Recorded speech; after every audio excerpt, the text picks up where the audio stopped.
జై గురుదత్త శ్రీ గురుదత్త. తెల్లటి గ్లాస్కో పంచ, సిల్క్ లాల్చి, చేతిలో గోల్డ్ ఫ్లెక్స్ సిగరెట్ టిన్ను, చెరగని చిరునవ్వు ఆయన చిరునామా. తెలుగు సారస్వతాన్ని అభిమానించే సాహితీ ప్రియులకు ఆయన ఒక విశ్వవిద్యాలయమనే మనం ఖచ్చితంగా మాట్లాడుకోవచ్చండి. ఆయన వచన రచనకు మేస్త్రి అన్న బిరుదును కూడా సార్థకం చేసుకున్నారు. వచన రచనకు మేస్త్రి అన్న బిరుదుతో తెలుగు ప్రజల హృదయాల్లో నిలిచిపోయారండి.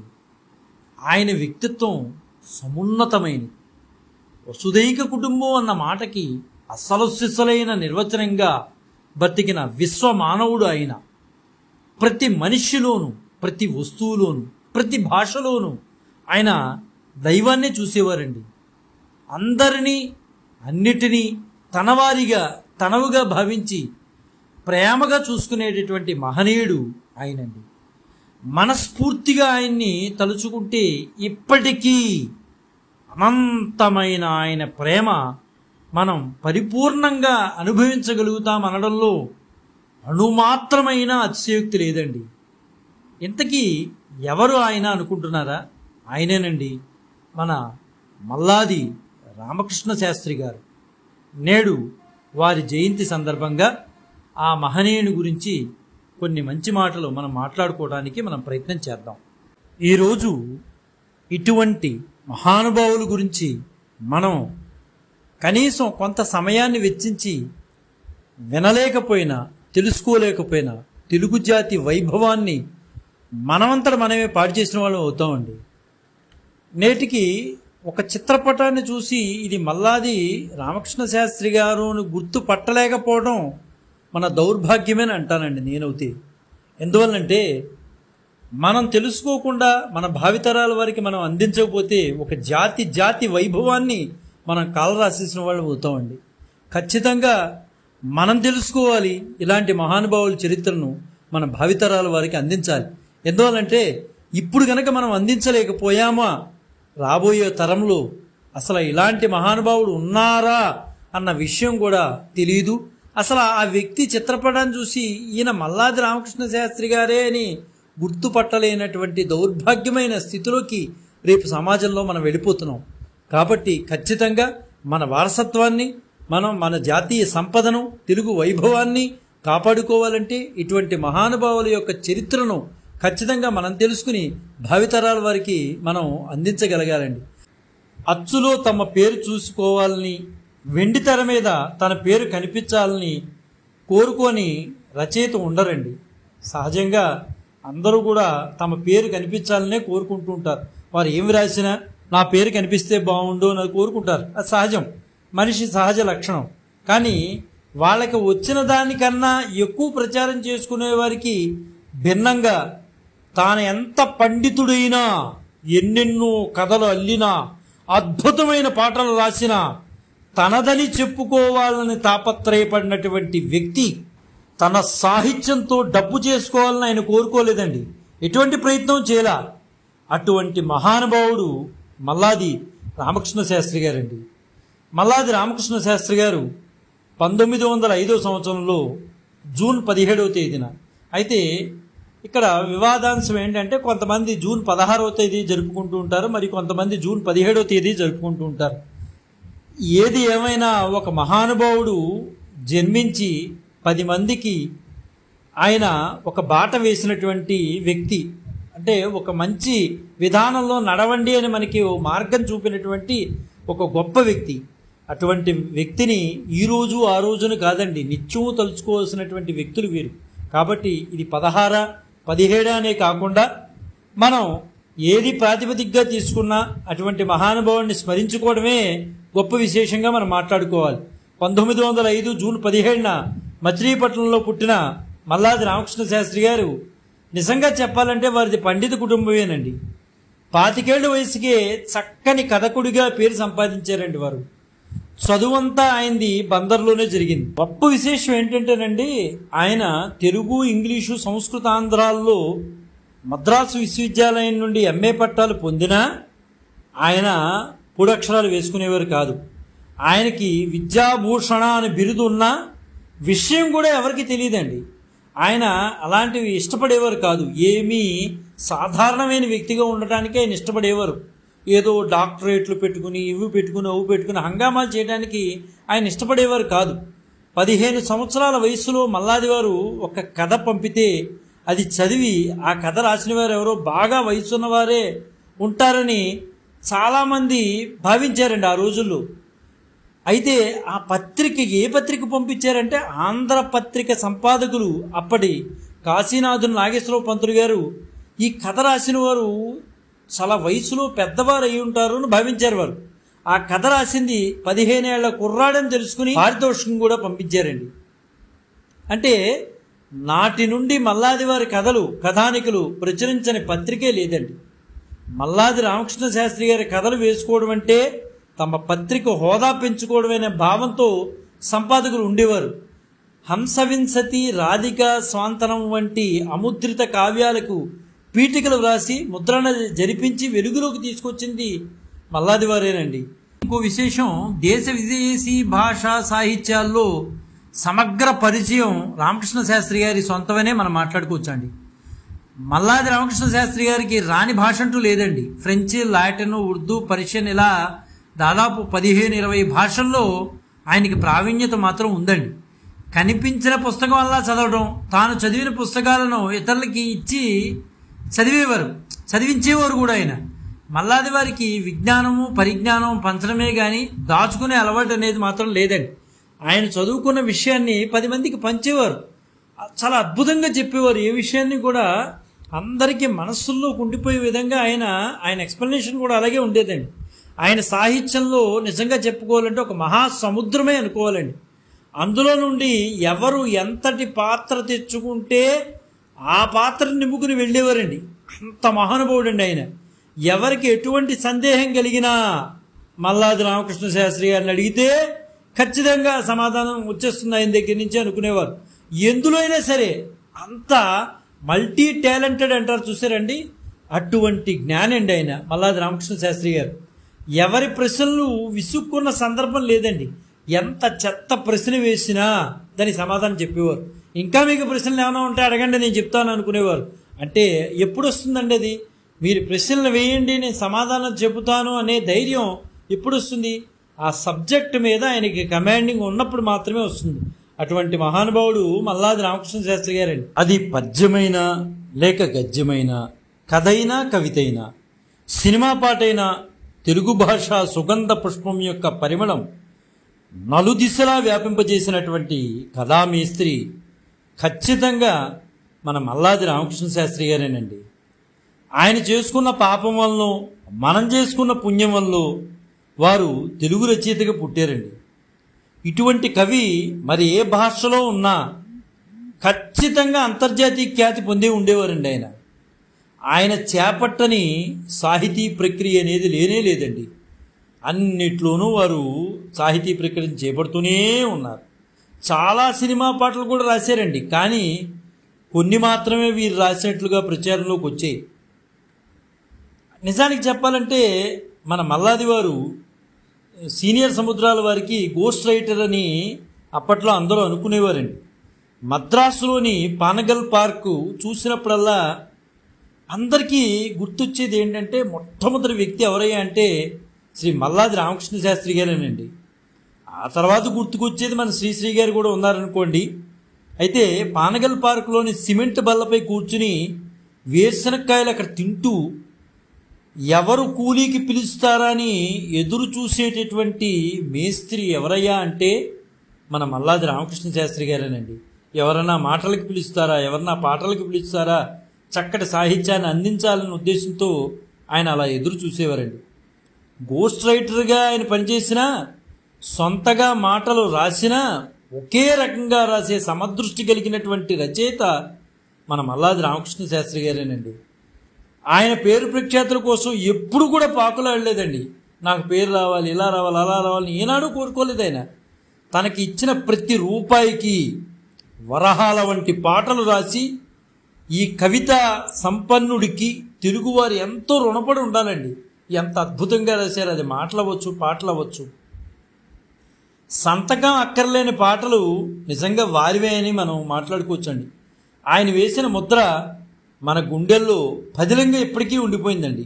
నిజానికి మల్లాది వారికి చిన్నతనంలోనే జ్ఞానబీజం వేసిన వారు గొప్ప గొప్ప పండితులండి. బహుశా వారి యొక్క వాతావరణం వీణ మీద పడటం, అలా చక్కగా క్రమశిక్షణగా ఆయన నేర్చుకోవడం కూడా ఆయన యొక్క జ్ఞాన తృష్ణకి ఉదాహరణగా మనం మాట్లాడుకోవచ్చండి. ఎడవల్లి సుబ్బావధానుల గారి దగ్గర వేద విద్యను, నోరి సుబ్రహ్మణ్య శాస్త్రి గారి దగ్గర మహాభాష్యాన్ని, శిష్లా నరసింహశాస్త్రి గారి వద్ద బ్రహ్మసూత్రాలను అభ్యసించాడండి మన మల్లాది రామకృష్ణ శాస్త్రి గారు. నాట్యకళలోనూ, చిత్రలేఖనంలోనూ, సంగీతంలో కూడా వీరికి ప్రవేశం ఉందండి. అంటే ఇది అది అని కాదండి, అన్ని రంగాల్లోనూ ప్రవేశం ఉన్నటువంటి మల్టీ టాలెంటెడ్ పర్సన్ అండి. మొదట మచిలీపట్నంలోనే స్థిర నివాసం ఏర్పాటు చేసుకున్నారు. తర్వాత కొంతకాలానికి వ్యక్తిగత కారణాల వల్ల గుంటూరులో కాపురం పెట్టారనుకోండి. ఆయన 15వ ఏట పురాణం సూర్యశాస్త్రి గారి కుమార్తె అయినటువంటి వెంకటరమణతో వివాహం జరిగిందండి 15 ఏళ్లకే ఆయనకి. అయితే ఈ దంపతులకు 4 సంతానం కూడా కలిగారండి. 2 కుమారులు, 2 కుమార్తెలు. కొడుకులు ఇద్దరికి ఆయన ఏం పేరు పెట్టాడు చూడండి. ఒకటికేమో తండ్రి పేరు పెట్టారండి, మల్లాది నరసింహశాస్త్రి గారని.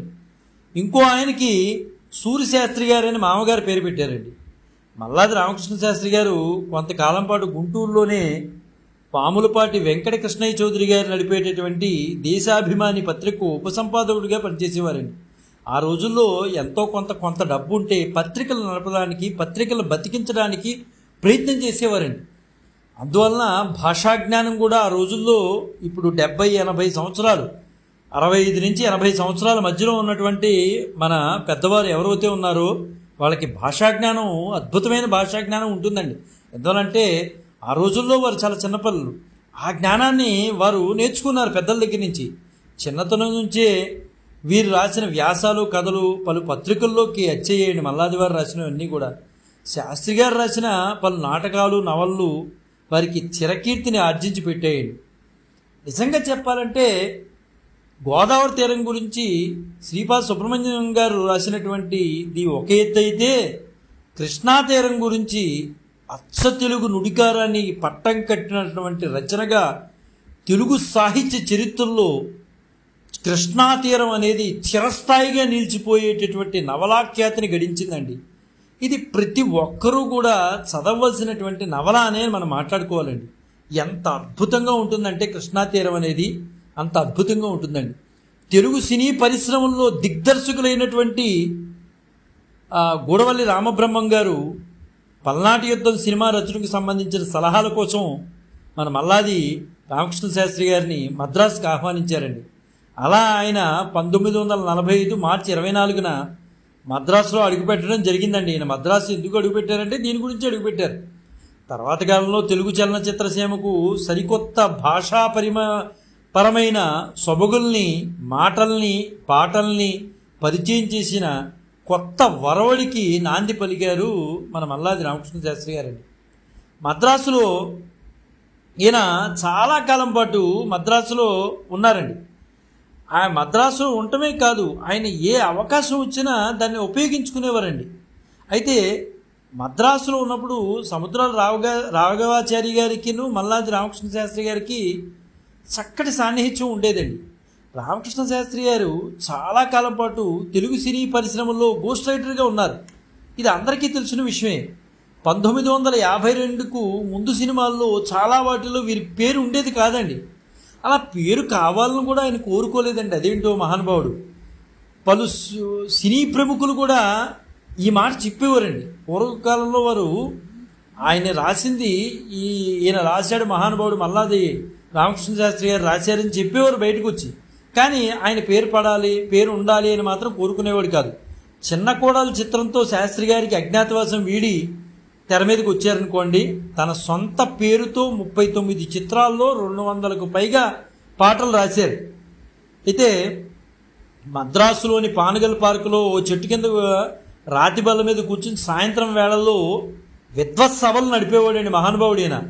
ఆ సభల్లో అనేక శాస్త్రాలకు సంబంధించిన, అనేక విషయాలకు సంబంధించిన, అనేక రంగాలకు సంబంధించిన, భాషకు భావానికి సంబంధించినటువంటి మాటలను అనర్గళంగా మాట్లాడేసేవాడండి.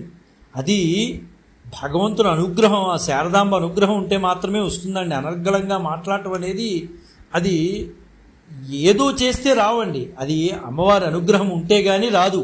ఆ సరస్వతీమాత అనుగ్రహం ఉండాలి. అది ఉంది కాబట్టి ఆ మహానుభావుడి గురించి ఈరోజు మనం మాట్లాడుకుంటున్నాం. ఎందరో వర్ధమాన కవులకు, రచయితలకు సందేహాలను నివృత్తి చేసేవాడండి. ఈ మీరు ఏ ప్రశ్న అడుగుతారో అడగండి, నేను దానికి సమాధానం చెప్తాను అన్నట్టుగా ఉండేవాడు.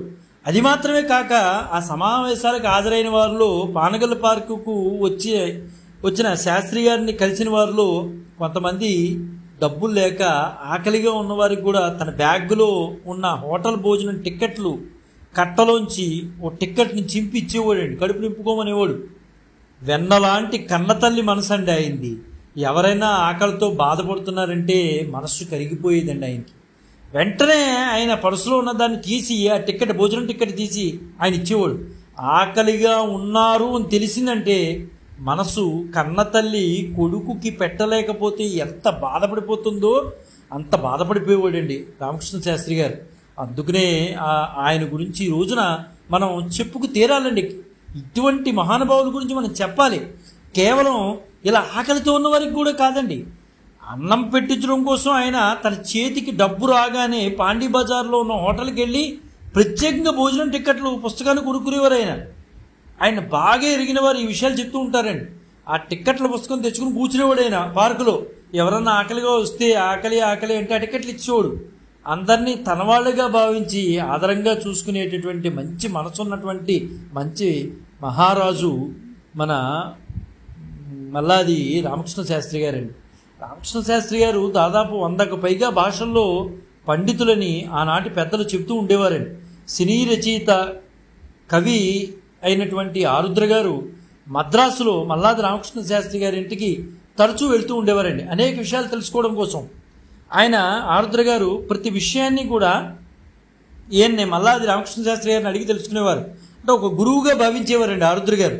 ఒక రోజున ఆరుద్ర గారు ఓ సందేహాన్ని వెంటాడుతూ ఉండేది ఆరుద్ర గారికి. వెంటనే ఆ సందేహం నివృత్తి చేసుకోవడం కోసం, గురుగారు మిమ్మల్ని ఒక ప్రశ్న అడుగుదాం అనుకుంటున్నాను ఎప్పటి నుంచో. అంటే అడుగురాయినా, ఏంటి ఏం సమాధానం కావాలో చెప్పు, నేను చెప్పేస్తాను, ఆ ప్రశ్న అడుగు అంటే వెంటనే ఆయన అన్నారు, గురువుగారు మీకు అసలు ఇన్ని భాషలు తెలుసు, నాకు అర్థం కావట్లేదు, అన్ని భాషల్లోనూ చెప్తున్నారు మీరు అంటే. దానికి సమాధానంగా శాస్త్రి గారు జాబితా రాసుకోమని చెబితే అప్పుడు ఆరుద్ర గారు, అలా కాదండి, మీకు ఎన్ని భాషల్లో కవిత్వం చెప్పగల సాధికారత ఉందో అన్ని భాషల్లోనూ ఈ విసిరికర్ర ఆకులపై ఒక్కో ఆకు మీద ఒక్కో సంతకం చొప్పున ఆయా భాషల్లోని చేసేవండి సంతకం అంటూ తాటాకు విసిరికర్ర, అప్పట్లో తాటాకు విసిరికర్రలు ఉండేవి కదండి, ఆ విసిరికర్రను ఇంకుపాళిని ఆయనకి చేతికి ఇచ్చారట. మీరు ఎందులో అయితే చెప్పదాం అనుకుంటున్నారో కవిత్వం, అందులో మీరు ఆ సైన్ చేసి నాకు ఇవ్వండి అని. అప్పుడు శాస్త్రి గారు ఒక్కొక్క ఆకు మీద ఒక్కొక్క భాషలో సంతకం చేస్తూ పోతూ ఉంటే మొత్తం ఆ తాటాకు విసిరికర్ర 2 వైపులో ఉన్న ఆకులు నిండిపోయేటండి. ఇంకా ఇంకా కావాలన్నట్టు ఆయన. అంటే ఎంత మేధావో చూడండి, ఆయనకి ఎన్ని భాషలు వచ్చో మనకి అర్థమవుతుంది. చక్కని తెలుగు జాతీయాలను సందర్భానుసారంగా వాటంలో దిట్ట అని మనం ఖచ్చితంగా చెప్పొచ్చండి. పామరులకు ఆయన సినీ గీతాలు అర్థం కావని అప్పట్లో ఒక విమర్శ అవుతూ ఉండేదండి. అది నిజం కూడా. చదివిన వెంటనే అర్థమయ్యేవి చాలా త్వరలోనే మర్చిపోతారండి. చదువురిని ఆలోచింపచేసేవి వారి గుండెల్లో చిరకాలం నిలిచిపోతాయండి. ఇది వాస్తవమైన మాట కదా. అర్థమైనవి వెంటనే పోతాయి, ఆలోచింపచేసేవి మాత్రం చిరకాలం నిలిచిపోతాయండి. ఆయన పాటలే కాదండి, వాక్యాలు కూడా గీతాల్లాగా గుబాలిస్తాయి. సినిమాల్లో మాటలు పాటలు రాయడానికి ముందు పలు పత్రికల్లో వ్యాసాలు కథలు రాసేవారైన, నవలలు నాటకాలు రాసి పేరు తెచ్చుకున్నారు. దర్శకులు గుడవలి రామబ్రహ్మం గారు పల్నాటి యుద్ధం చిత్ర రచన విషయంలో సలహా కోసం మల్లాది వారిని అడుగుతూ ఉండేవారండి. శ్రీ సముద్రాల వారికి ఆయన గోస్ట్ రైటర్గా పనిచేశారని మనం మాట్లాడుకున్నాం. ఒక సందర్భంలో ఆరుద్ర గారికి మరలా సందేహం వచ్చి, గురువుగారు మరొక క్వశ్చన్ మిమ్మల్ని అడుగుదాం అనుకుంటున్నాను, అభిమానంతోనేనండి గురువుగారు, మీరంటే అభిమానంతోనే, లేకపోతే నేను అడిగేవాడిని కాదు అంటే. అడుగునైనా నేను చెప్తానంటే, ఎవరికో పేరు వచ్చేటట్లు పాటలు రాయడంలో ఏం తృప్తి ఉంటుంది గురువుగారు? మీరు పాట రాసిస్తే వాళ్ళ పేర్లు వేసేసుకుంటుంటే ఎవరో వాళ్ళు మీకు తృప్తి ఉంటుంది. మీకు పేరు ప్రఖ్యాతులు ఎప్పుడు వస్తాయి గురువుగారు? మీరు అలా అజ్ఞాతంలో ఉంటే అలాగా? మీ జ్ఞానాన్ని వేరే వాళ్ళు ఉపయోగించుకుంటున్నారు, కానీ మీ పేరు అనేది పడట్లా. వాళ్ళు మీ జ్ఞానాన్ని పొంది వాళ్ళు స్టాంపులు వేసుకుంటున్నారు. అది కరెక్ట్ కాదు కదా గురువుగారు అని ఆరుద్ర గారు అడిగారు రామకృష్ణ శాస్త్రి గారు. అందుకు రామకృష్ణ శాస్త్రి గారు ఒక మాట అన్నారు, నాయనా, రచించడం నా వృత్తి కాదు, అది నా ప్రవృత్తి. పేరు ప్రఖ్యాతుల కోసం నేను ఎప్పుడూ రాయలేదు, నేను రాయను కూడా. నా తృప్తి కోసమే నేను రాస్తున్నాను, నా పేరు ప్రఖ్యాతుల కోసం నేను రాయట్లా. నువ్వు గమనించాలి, నా సాటిస్ఫాక్షన్ కోసం మాత్రమే నేను రాస్తున్నాను. ఎవరికి పేరు వస్తే ఏమైపోతుంది, నాకేమైపోతుంది? రానివ్వండి, మంచిదే కదా. మంచి సాహిత్యం వెలుగులోకి వస్తే నాకన్నా ఆనందపడేవాడు ఎవడుంటారు? ఇంకా అంతకన్నా ఆనందం ఏముందండి? ఎవరి పేరు వస్తే ఏంటండి? సాహిత్యం, అద్భుతమైన సాహిత్యం జనంలోకి వెళ్తే చాలు కదా. నీవు నిజంగా చెప్పుకోవాలంటే ఇప్పుడు నీ పేరు చూద్దాం. నువ్వు ఆరుద్ర అనే పేరుతో రాసుకుంటున్నావు, కానీ నీ పేరు ఏంటి? శ్రీ భాగవతుల శివశంకర శాస్త్రి కదా. అంటే ఆరుద్ర గారి పేరు భాగవతుల శివశంకర శాస్త్రి అండి. ఆయన అదే ఉదాహరించారు. నీ పేరు భాగవతుల శివశంకర శాస్త్రి కదా, మరి నీ కలం పేరు ఆరుద్రతో రాస్తున్నావు కదా. అనగానే నువ్వు అసలు పేరు వేయట్లేదు కదా అనగానే ఆరుద్ర గారు ఆశ్చర్యపోయారండి ఈయన యొక్క జ్ఞానానికి. దేవదాసు సినిమాకే కాకుండా పల్నాడు యుద్ధం, బాలరాజు, చిన్నకోళ్ళు, రేచుక్క, చిరంజీవులు, దొంగరాముడు, సువర్ణసుందరి, రాజనందిని, దేశద్రోహులు, జైబేరి, రహస్యం, వీరాంజనేయ లాంటి పెక్కు సినిమాలకి మాటలు పాటలు రాసి తెలుగు సినిమా సాహిత్యానికి ఒక ప్రత్యేకమైన గుర్తు తెచ్చినవారు మల్లాది రామకృష్ణ శాస్త్రి గారండి. జయసింహ చిత్రంలో నడిరేయి గడిచి అనే చెలియా అనే పాట రాశారండి ఆయన. కన్యాశుల్కంలో అయితే ఒక అద్భుతమైన పాట రాశారండి. దానికి ఎన్టీ రామారావు గారు చాలా అద్భుతంగా నటన కూడా చేశారనుకోండి. ఘంటసాల మాస్టర్కి చెప్పుకోకర్లేదు, అంత అద్భుతంగా పాడారు. ఇక్కడ కన్యాశుల్కంలో పాడినటువంటి చిటారు కొమ్మన మిఠాయి పొట్లం అనే పాట ఈ రోజుకి కూడా చాలా అద్భుతంగా ఉంటుందండి. ఆ కన్యాశుల్కంలోని ఆ పాట ఇప్పటికీ చూస్తుంటే ఎన్టీ రామారావు గారి నటన, ఘంటసాల మాస్టర్ పాట, ఈ రాసిన మల్లాది రామకృష్ణ శాస్త్రి గారి రచన చాలా అద్భుతంగా అనిపిస్తుందండి. అలాగే టాక్సీ రాముడు చిత్రం కోసం రావోయి రావోయి మనసైన రాజా అనే పాట ఆయన రాశారండి. చిరంజీవుల్లో అన్ని పాటలు ఆయన కళ నుండి జాలువారాయి. అందులోని కనుపాప కరువైన కనులెందుకు అనే పాట చాలా అద్భుతమైన పాట అండి. ఇప్పటికీ మనసులను తడి చేస్తుందండి ఆ పాట. ఎన్టీఆర్ రేచుక్కులోని భలే భలే పావురమా అనే పాట కూడా సైతం ఆకట్టుకున్నాయనుకోండి. అసలు ముఖ్యంగా చెప్పుకోవాలంటే జైభేరిలోని మదిశారదాదేవి మందిరమే చాలా అద్భుతమైన పాట అండి. ఆయన నిజంగా ఆ పాట వింటుంటే ఆ సరస్వతీమాత, ఆ శారదాదేవి మనకు ముందు కూర్చుందేమో అని అనిపిస్తుంది. అలాగే అంత అద్భుతంగా మహానుభావుడు రాశాడండి ఆయన. అసలు ఆ పదాలు ఎలా వచ్చినాయో ఏమిటో కూడా తెలియదు, అంత అద్భుతంగా జైబేరులో ఆ పాటని రాశారు మల్లాది రామకృష్ణ శాస్త్రి గారు. అదేవిధంగా ఇంకో పాట కూడా రాశారండి, రాగమయ్యి రావే అనురాగమయ్యి అనే పాట కూడా వారి కాలం నుంచి వచ్చాయండి. అయితే ఈ రెండు కూడా సంగీత ప్రియుల్ని పరవశింపజేసేయండి. ఈ రోజు కూడా వింటున్న కొద్దీ రోజు వినాలనిపిస్తుందండి, విసుగనేది ఉండదు. మదిశారదాదేవి మందిరమే అనేది రోజు విన్నా సరే విసుగు ఉండదండి ఆ పాట, అంత చక్కగా రాశాడు. అదేవిధంగా రహస్యం సినిమాలోని తిరుమల గిరివాస దివ్యమందహాస అనే పాట ఒకటి, శ్రీ లలిత శివజ్యోతి సర్వకామద అనే పాటలు భక్తకోటికి పరమానందం పంచేయండి. నిజంగా చెప్పుకోవాలంటే మల్లాది వారి కళ నుండి జాలువారిన గీతాల సంఖ్య తక్కువే కావచ్చు, కానీ వాటిలోని సాహిత్య విలువలకు సాహితీ ప్రియులు నిత్యము జేజేలు పలుకుతూనే ఉండాలండి, పలుకుతున్నారు కూడా నేటికి కూడా. అది మల్లారి వారి బాణి అనే చెప్పుకోవాలండి. నిజంగా చెప్పాలంటే అది మల్లారి వారి బాణి, ఆయన పలికించిన వాణి అని మనం చాలా స్పష్టంగా మనం మాట్లాడుకోవచ్చు. అయితే తెలుగువారికి చిరకాలం గుర్తుండే పాట, ఒక పాట ఒకటి ఉందండి దేవదాసులో, కుడి ఎడమైతే పొరపాటు లేదు. ఇది దేవదాసు సినిమాలో అక్కినేని నాగేశ్వరరావు గారు నటించిన సినిమా అండి ఇది. అందులో ఘంటసాల మాస్టర్ పాడారు.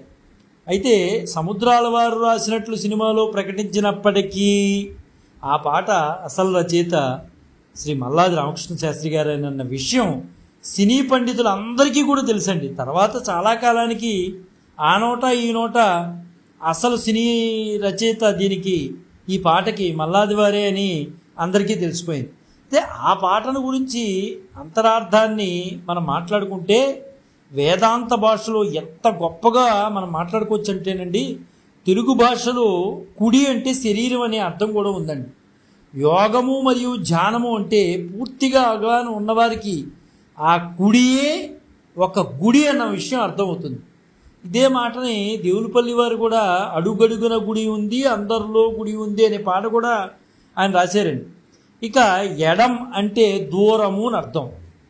శరీరం విడిపోయినంత మాత్రాన ఓడిపోయినట్లు కాదండి. శరీరం పోయినా ప్రేమ మాత్రం ఎన్నటికీ ఓడదు. దేవదాసు తన్ను తాను ఓదార్చుకుంటూ పాడిన గొప్ప వేదాంత భరితమైన గీతమైంది ఇది. పెళ్ళి అనేది ప్రేమకు ముగింపు కాదండి, కానేరదు కూడా. పార్వతిని పెళ్లి చేసుకున్నంత మాత్రాన ప్రేమ యుద్ధంలో తాను ఓడిపోలేదని తన్ను తాను సముదాయించుకుంటాడు దేవదాస్. అక్కడ మనం చాలా ప్రేమ కథా సినిమాలకు చూసి ఉంటాం, తాదాత్మ్యం చెందుతామేమో కానీ దేవదాసు సినిమా మాత్రం మన గుండెల్ని పిండి చేసి కన్నీరుని తెప్పిస్తుందండి. ఇప్పటికీ కూడా అంతే. చివరి సన్నివేశాలు ఒక్కసారి మనం కనుక చూసామంటే ఏముందిలే సినిమాలో అని అనిపిస్తుంది. ముందు ఆ సినిమాని ఏకాగ్రతగా చూస్తుంటే చివర ఆ బిట్స్ ఉంటాయి, ఆ బిట్స్ చూస్తుంటే అక్కడ అక్కినేని నాగేశ్వరరావు గారి యాక్షన్ కానీ, ఆ కథా రచయితల గొప్పతనం కానీ, ఆ పాటల గొప్పతనం కానీ, అసలు ఆ నటన చూస్తున్నప్పుడు మనకి తాదాత్మ్యం పొంది మనం కళ్ళమని నుంచి నీళ్ళు అలా కారిపోతాయండి. అదేవిధంగా ఆయన రాసినటువంటి పాట కుడి ఎడమైతే పొరపాటు లేదు అని ఇంత వేదాంతపరమైన పాటన రాసినటువంటి మల్లాది రామకృష్ణ శాస్త్రి గారు ధన్యుడండి. వీరిది ప్రతి పాటకు అనేక అర్థాలు ఉంటాయండి. ఆ అర్థాలు చెప్పాలంటే అసలు సరిపోదు కూడా, ఈ సమయం కూడా సరిపోదు, అంత చక్కగా చెప్పుకోవచ్చు. వీరు రాసిన ప్రతి పాట ఒక రసగుళికలేనండి. వారి సాహితీ విశ్వరూపం గురించి పూర్తిగా తెలుసుకోవాలంటే వారి ప్రఖ్యాతి గ్రంథం కృష్ణాతీరం అండి, అది చదవలసిందే. ఎవరైనా సరే ఈ మల్లాది రామకృష్ణ శాస్త్రి గారి గురించి తెలుసుకోవాలి అంటే కృష్ణాతీరం చదవాల్సిందేనండి, అంత అద్భుతంగా రాశారు. అందులో ఎందుకు చదవాలి అంటే ఆ కృష్ణాతీరంలో అప్పన్న అని ఒక క్యారెక్టర్ ఉంటుందండి. ఆ అప్పన్న యొక్క వ్యక్తిత్వ ఛాయలు మన మల్లాది వారిదే అని మనం మాట్లాడుకోవచ్చండి. ఆయన అప్పన్న అనే ఆయన గొప్ప వినయశీలుడండి, పూర్తిగా కనిపిస్తాయి. ఆ పాత్రే ఇందేమో అని అనిపిస్తుంది, ఈయన పాత్రే ఆయనదేమో అని అనిపిస్తుంది, అలా ఉంటుంది అన్నమాట. వీరిలోని చతురత, విశాల భావాలు, అభ్యుదయ భావాలు, మానవీయ దృక్పథం, వీటన్నిటినీ చూస్తే అప్పన్న పాత్ర వారిదేనేమో అని మనకి ఖచ్చితంగా అనిపిస్తూ ఉంటుంది.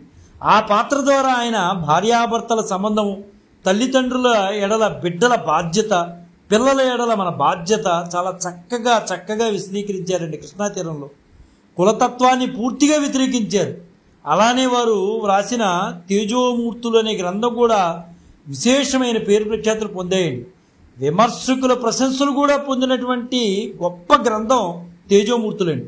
వారు పూర్తి చేయలేకుండా వెళ్ళిపోయినా మరొక గొప్ప గ్రంథం ఉంటుందండి, అది క్షేత్రయ్య. సుమారుగా 200కు పైగా ఆయన కథలు రాసినటువంటి గనుడండి ఆయన. వారి కథాగమనం చాలా విశిష్టంగా ఉంటుంది. ఒక రకంగా చెప్పుకోవాలంటే ఒక పాత్ర నుంచి మరో పాత్రలోకి మనల్ని నెమ్మదిగా తనదైన శైలిలో తీసుకువెళ్తారు మన మల్లాది రామకృష్ణ శాస్త్రి గారండి. బాల్యంలోనే వీరి మేధస్సును గుర్తించి ఆనాటి ధనవంతుడైనటువంటి పండితుడు శ్రీ పురాణం నూరి శాస్త్రి గారు మల్లాది వారి పేదరికాన్ని చూడకుండా తన కూతుర్నిచ్చి వివాహం చేశాడండి. ఆ రోజుల్లో పురాణం సూర్యశాస్త్రి గారు విదేశాల నుండి ఏ పుస్తకాన్ని తెప్పించినా దాన్ని 2 కాపీలు తెప్పించేవారు. ఒకటి తనకు, మరొకటి తన అల్లుడైనటువంటి రామకృష్ణ శాస్త్రి గారి. రామకృష్ణ శాస్త్రి గారు అంటే సూర్యశాస్త్రి గారికి విపరీతమైన అభిమానం అండి. మామగారు రావటం అదొక అభిమానము, ఈయనకి సాహిత్యంలో మంచి పట్టుందనే మరొక అభిమానం. మామగారైన పురాణం సూర్యశాస్త్రి గారిని ఆయన జీవితాంతం గుర్తుపెట్టుకున్నాడండి. అందుకనే ఆయన 2వ కొడుక్కి సూర్యశాస్త్రి అని పేరు పెట్టుకున్నాడు. వారి పట్ల కృతజ్ఞతాపూర్వకంగా ఒక కుమారునికి ఆయన పేరు కూడా పెట్టాడండి. పెళ్ళైన తర్వాత మద్రాసుకు వెళ్ళారు, అయితే అక్కడ కాపురం అయితే పెట్టలేదు. మల్లాది వారి కుమారుడు వారి నాన్నగారిని చూడటానికి మద్రాసు వస్తే ఆయన్ని కలుసుకోవడం కొరకు సముద్రాల వారిని అంటే జూనియర్ సముద్రాల వారిని వెంట పెట్టుకుని మద్రాస్ అంతా కారులో తిరిగారండి. అయితే ఆయన ఎక్కడ దొరికేవాడు కాదు. ఆయన మన మల్లాది రామకృష్ణ శాస్త్రి గారు ఎక్కడెక్కడ తిరిగినా ఒక్కటి మాత్రం నిజమండి, ఆయన అడ్రస్ ఏంటంటే సాయంత్రం పానగల్ పార్కుకు వస్తాడు అని చాలామంది చెప్పేవారు. అక్కడే కలిసేవారు అనమాట. ఎక్కడ ఆయన పట్టుకోలేకపోయేవాళ్ళం. కేవలం ఆయన పట్టుకోవాలి అంటే జనం అందరూ కూడా ఏమనుకునేవారంటే సాయంత్రం కల్లా పానగల్ పార్క్ వస్తాడు, అక్కడే పట్టుకోవాలి. అయితే ఆయన అనర్గళంగా మాట్లాడతాడండి. ఆయన మాటల్లో వచ్చేవాడికి అనర్గళంగా ఉండేది. అయితే జనమంతా రోడ్డు మీద నిలబడి ఆయన మాటలు వినేవారు. ట్రాఫిక్ అంతా ఆగిపోయేదండి. వారి క్రమం తప్పని శ్రోతలు ఆరుద్ర గారు, విఏకే రంగారావు గారు వీరు మాత్రం మల్లాది వారిని గురు సమానులుగా చూసేవారండి. ఫ్రెంచి, జపానీ లాంటి అనేక భాషలు కూడా మల్లాది వారు మాట్లాడేవారండి. ఆయన మల్లాది రామకృష్ణ శాస్త్రి గారు గొప్ప మానవతావాదండి. కాళ్లకు వేసుకునే చెప్పులు ఎంత పాతవైపోయినా ఊడిపోతూ ఉన్నా వాటిని తిరిగి కుట్టించుకుంటూ బాగు చేసుకుంటూ అవే తొడుక్కునేవాడండి. ఎవరో వచ్చి ఎందుకు గురువు గారు మేము కొత్తవి కనిపెడతాము, ఎందుకు ఆ పాత వేసుకు తిరుగుతూ ఉంటారు, వాడితో ఏం అవస్థపడతారు మీరు అని అడిగితే అప్పుడు ఆయన ఒకటే మాట అన్నారు, చెప్పులు కుట్టేవాడికి పని ఉండాలి కదరా నాన్న, అతడికి దానం చేస్తే తీసుకోడు, మనం ఇవ్వకూడదు, మరి పని చేయించుకుని ఏదైనా ముట్ట చెప్పాలి కదా, కొత్త చెప్పులు కొనుక్కుంటే అతడికి బతికి ఎలా వెళ్తుంది, రిపేర్ చేయడం నా వల్ల కాదు, అతగాడే చెయ్యాలి, కాబట్టి ఆ మూలాన అతనికి డబ్బులు ఇస్తున్నాను, అతను బతకాలి కదా అనేవాడండి ఈయన. మల్లాది వారి నిజంగా చెప్పుకోవాలంటే ఆయన్ని ఒంటరి జీవితం అనే చెప్పుకోవాలండి. చేతిలో ఒక సంచి, మరో చేతి వేళలో మధ్య సిగరెట్టు, ప్రతి సాయంత్రం పానగల పార్కులో సాహిత్య సమావేశం. మల్లాది వారిది సంప్రదాయ కుటుంబం అండి. వారిది నారసింహ ఉపాసక కుటుంబం అనే చెప్పుకోవాలి. ఉదయాన్నే లేచి సూర్యోపాసన చేసి ఎలవేల్పు నరసింహస్వామి వారికి దేవతార్చన చేసి మాత్రమే బయటకు వచ్చేవాడండి. అది చేయకుండా ఎట్టి పరిస్థితుల్లో బయటకు వచ్చేవాడు కాదు. నారసింహ అనే పదం మల్లాది వారి నోట వెంట చాలాసార్లు వస్తూ ఉండేదండి. చివరి రోజుల్లో వారి హృదయంలో దాగి ఉన్న భక్తి బయటికి కనిపించడం కూడా మొదలైంది. ఒక రకంగా చెప్పుకోవాలంటే లవకుశ సినిమా అందరికీ తెలుసండి. దాన్ని నిర్మించినటువంటి నిర్మాత శంకర్ రెడ్డి గారు. ఒక రకంగా చెప్పాలంటే ఎంత గొప్పవాడైనా గొప్ప సినిమాలు తీసిన తర్వాత ఒక వైఫల్యాన్ని కూడా పొందాలి అంటారు. అలాగా శంకర్ రెడ్డి గారు లవకుశని అద్భుతంగా తీసిన నిర్మాత అయ్యుండి దగ్గరుండి తీయించిన రహస్యం సినిమాని శంకర్ రెడ్డి గారే తీశారు, కానీ అంత సక్సెస్ అవ్వలేదండి. అయితే ఈ రహస్యం సినిమాకి రచనా బాధ్యతలను మన మల్లాది రామకృష్ణ శాస్త్రి గారికి అప్పచెప్పారండి. అయితే ఆ సినిమా అంగీకారం చెప్పిన దగ్గర నుంచి వారిలో మార్పు కనిపించిందండి. అంటే రహస్య సినిమా అది జనాలకి నిజానికి అర్థం కాలేదండి. సినిమా అవుతే కనుక చాలా అద్భుతంగా ఉంటుంది. కాంతారావు గారు, ఎస్వి రంగారావు గారు, నాగేశ్వరరావు గారు చేశారు. అంతా కూడా అమ్మవారి పాత్ర మీద ఆధారపడుతూ వెళ్తుందన్నమాట. అయితే ఈ మంత్రతంత్రాల మీద వెళ్ళేటటువంటి సినిమా రహస్యం. అది చాలామందికి ఆ సినిమా అర్థం కాలేదండి. మల్లాది వారు ఏమో మరి అప్పటి నుంచో తెలియదు కానీ రహస్యం సినిమా మొదలుపెట్టిన దగ్గర నుంచి అమ్మవారి ఉపాసకులు అయ్యారండి. జుట్టు కత్తిరించి కూడా మానేశారు. క్రాఫ్ కత్తెర పడకుండా జడలుగా మారిపోయింది. నిజానికి ఉపాసనా బలం ఉన్నవారు, అమ్మవారిని ఉపాసించేవారు, మంత్రశాస్త్రాన్ని నమ్ముకున్నవారు వెనకాల జడలలాగా జుట్టును పెంచుతూ ఉంటారండి. తర్వాత కాలంలో ఆ జడలు ఆ జుట్టు అంతా కూడా దాటి వెళ్ళిపోతుంటే జడలు వేసుకునేవారండి. ఏమిటి మార్పు, ఏమండి అలా వెనకాల జుట్టు పెంచుతున్నారేంటి మీరు, జుట్టు కత్తిరించరా అని ఎవరిని అడిగితే చిరునవ్వు తప్ప మరొక మాట వచ్చేది కాదండి. ఎప్పుడైనా ఒక శాస్త్రంలో పండినవాడు ఎప్పుడు అలాగే ఉంటాడండి.